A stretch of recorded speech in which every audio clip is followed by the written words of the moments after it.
حدیث میں امیر امیر امیر امیر ملے گا، شورا کہیں ہے ہی نہیں۔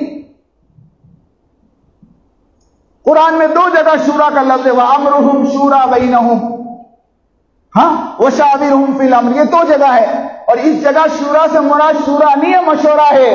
اللہ اپنے نبی کو حکم دے رہے ہیں کہ آپ آپس میں مشورہ کیا کرو۔ ترجمے والا قرآن پڑھو،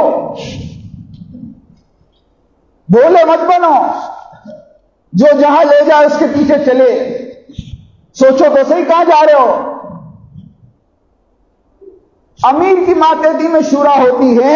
اور حضرت جی مولانا سعد صاحب نے، سنو یہ بات میں اونا میں بھی کہہ کر آیا، 8 دسمبر سن 2015 کو نظام الدین کے 4تھے منزلے پر بیٹھ کر حضرت جی نے اپنی شورا بنائی ہے۔ اور اس شورا کے اندر ایک نام حضرت مولانا سعد صاحب کا، دوسرا نام مولانا ابراہیم دیولا صاحب کا، تیسرا نام مولانا احمد لاٹ صاحب کا، چوتھا نام مولانا یعقوب صاحب سہارنپوری کا، 5واں نام مولانا زہیر الحسن صاحب کا، 6واں نام میاں جی عظمت صاحب کا، 7واں نام مولانا عبدالستار صاحب کا، 8واں نام پروفیسر عبدالعلیم صاحب کا۔ یہ 8 افراد کی شورا 8 دسمبر سن 2015 میں بنی ہے۔ اور اس پرچے کے اوپر مولانا احمد لاٹ صاحب کے، مولانا ابراہیم صاحب دیولا کے اور مولانا یعقوب صاحب کے دستخط ہے۔ اور اس پرچے کو لکھنے والے بھائی فاروق صاحب بنگلور والے۔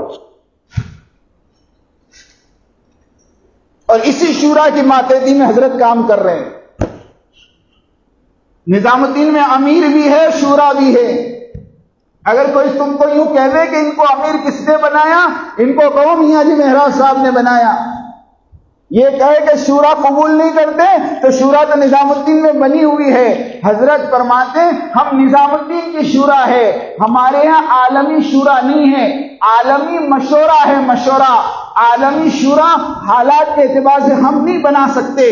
ہندوستان کے مرکز پر پڑوس کے ملک کے لوگ اگر شورا میں ہوں تو بتاؤ ہندوستان میں یہ تحریک چلے گی؟ سوچو تو صحیح۔ تمہاری کمیٹی میں پڑوس کا کوئی فرد ہو تو حکومت تمہاری کمیٹی پہ تالا لگا دے گی۔ یہ تو اللہ جزائے خیر دے حضرت جی کو کہ حضرت جی نے یہ عالمی شورا کے پرچے پر دستخط نہیں کیا، اگر دستخط کر دیتے نظام الدین میں تالا لگ جاتا۔ ہاں، حالات آپ لوگوں کے سامنے ہیں، ہماچل کے، ہندوستان کے۔ حضرت نے کہا ہمارے عالمی شورا نہیں ہے، ہمارے یہاں ہندوستان کی شورا ہے۔ اور ہندوستان کی شورا کے یہ 8 افراد میں نے آپ کو گنائے، شورا بھی بنی ہوئی ہے اور حضرت جی بھی طے ہے۔ اور تیسری بات یہ کہہ رہے ہیں کہ نہج بدل گیا، نہج بدل گیا۔ ان کو پوچھو کیا نہج بدلا؟ ہمارا کام ہمیشہ نہج سیرت پر ہوگا اور نہج نبوی پر ہوگا، اور اللہ کے نبی جس نہج پر اس کام کو کیا اسی نہج پر کرو گے کہ کسی اور کے بتائے ہوئے نہج پر کرو گے؟ بھائی مولانا الیاس صاحب رحمۃ اللہ علیہ کے زمانے میں کام الگ تھا۔ اس زمانے میں 6 باتیں ہوتی تھی۔ ہاں، تبلیغ نصاب پڑھی جاتی تھی۔ ارے پڑھی جاتی تھی نہیں پڑھی جاتی تھی؟ مولانا یوسف صاحب رحمۃ اللہ علیہ کے زمانے میں حیات الصحابہ لکھی گئی، تب تو کسی نے شور نہیں مچایا کہ نہج بدل گیا۔ مولانا انعام الحسن صاحب کے زمانے میں مسجد و جماعت کے 5 کام آ گئے، تب کسی نے شور نہیں مچایا، نہج بدل گیا۔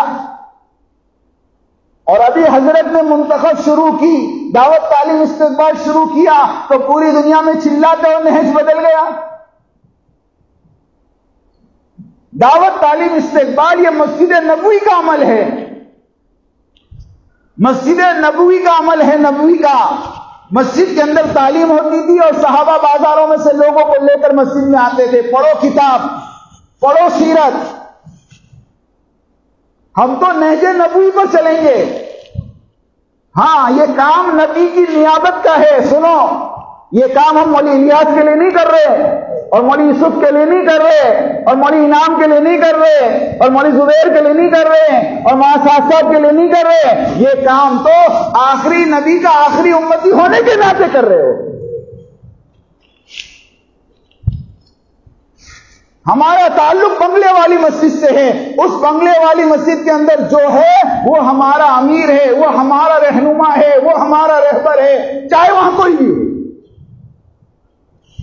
مولوی الیاس صاحب تھے وہ ہمارے امیر تھے، مولوی یوسف صاحب تھے وہ ہمارے امیر تھے، مولوی انعام صاحب تھے وہ ہمارے امیر تھے، مولانا زبیر صاحب تھے وہ ہمارے امیر تھے، اب مولانا ساج صاحب ہے وہ ہمارے امیر ہے، اور آئندہ ان کے بعد جو ہوگا وہ ہمارا امیر ہوگا۔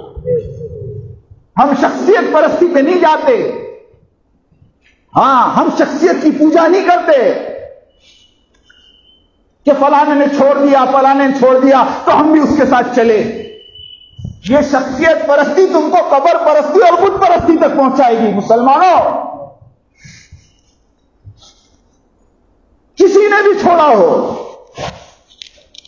وہ اپنے عمل کا خود ذمہ دار ہے۔